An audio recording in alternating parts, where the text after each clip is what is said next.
Today, I want to take a few minutes to talk about expectations, because one of the things I've realized is that how you manage your expectation can really set you up for either failure or success. And so it's really important. And so from a personal example, I'll just say that, you know, I'm a happily ever after junkie, okay? And I always have been, even when I was young. And so, you know, when I got married, I had this expectation that my husband was just gonna dote on me and just lavish me with, you know, affection and tell me how much he loved me all the time. And like, this was my idea of what it was supposed to look like. And after Alan and I got married, that didn't happen the way that I was expecting. And so I was really hurt by that and very let down. And I'm not talking about the early part of our marriage where there's a testimony that I share on my website about that season. I mean, after that, like when we were okay and when we had a solid marriage, that still wasn't happening. And I was really disappointed by that. And it was something that, you know, every couple of months I would end up just having like these just bouts with just like bawling my eyes out and just, why don't you love me, and blah, blah, blah, blah, and whatever, you know. And I was just miserable and literally just had like this deep sense of just disappointment and just this longing for this thing that had never really come to fruition the way I wanted. I'd seen kind of the hints of it during our courtship, but when we actually got married, it didn't, you know, bloom into what I was expecting. And so I had these expectations that were not being met. And this went on for like the first 10 years of our marriage. And finally God checked me one day and he said, you know, he's like, your expectations are killing your husband, like they're crushing him. And I started to realize that, you know, essentially it would be like getting mad at a fish because it doesn't know how to fly, right? The things that I wanted for him were not things that are natural to him. It's not how he's wired. And it's not that he's wired wrong. He's just wired differently than what my expectations were.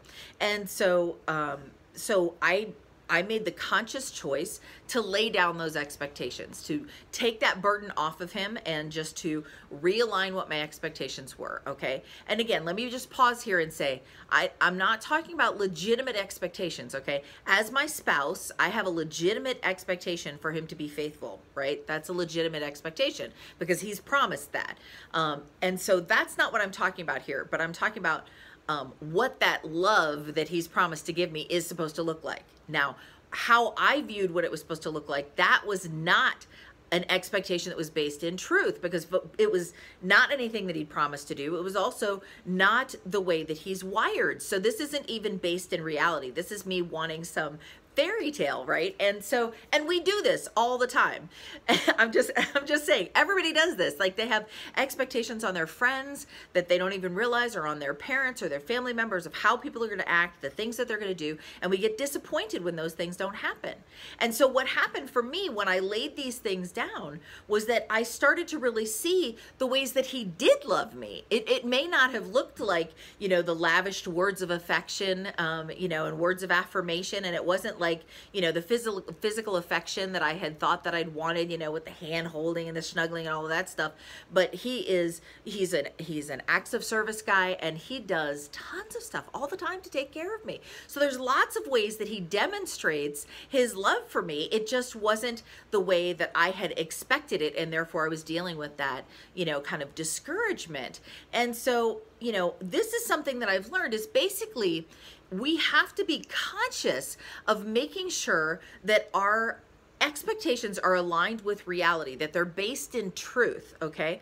And so you can both manage it ahead of time and you can manage it after the fact. So after the fact, what that would look like is if I find myself like disappointed or hurt, one of the first things I do is go and figure out like, what was I expecting that hasn't been met that I'm feeling hurt right now? And it could be I thought my friend was going to stand up for me in a particular situation, or it could be somebody didn't share something with me and I found out later and it made me feel feel not as close to them because I had an expectation that we had a very open relationship and that they would share things with me. And so now I'm second guessing their relationship. And so again, looking at those things and saying, is that based in truth? Is that something that we had decided that was not met?